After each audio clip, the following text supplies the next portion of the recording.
Hi,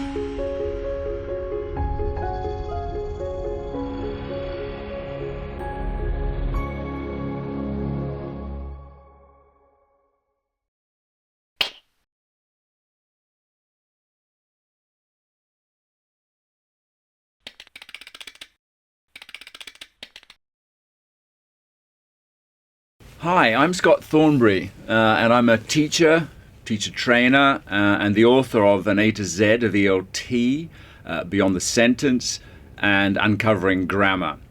Welcome to this series of videos about real vocabulary. In Macmillan Dictionary's recent Real Grammar series, we looked at some controversial points of English grammar, 10 grammatical issues which, according to some people, are common sources of error in people's speech or writing.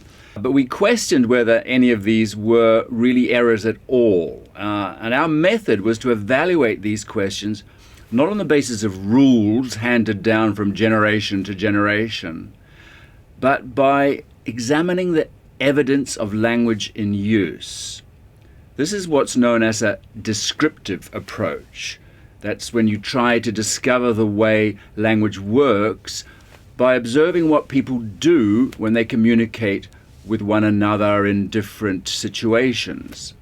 Our large corpora, that's databases of language in use, help us to see that many questions of grammar are not simple matters of right or wrong. Language is more complicated than that, and the norms of grammar can change over time, or they can vary according to context. So we're now applying the same evidence-based approach to questions of vocabulary. Grammar and vocabulary work together to create meaning, and just as with questions of grammar, there are plenty of traditionalists, that is to say people with a prescriptive rather than descriptive view of language, who will tell you that some uses of vocabulary are simply wrong. A familiar example is the use of the word hopefully. When we're talking about what we hope will happen in a sentence like, hopefully the weather will be better tomorrow. We call adverbs like this sentence adverbs because they affect the whole meaning of the sentence, of the complete sentence.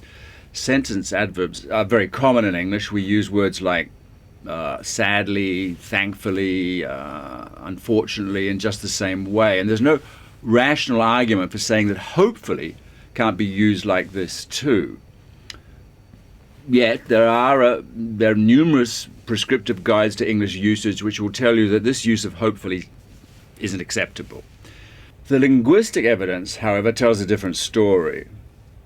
And so in this Real Vocabulary series, we'll be looking at 10 other words or expressions which have frequently been criticized by traditionalists.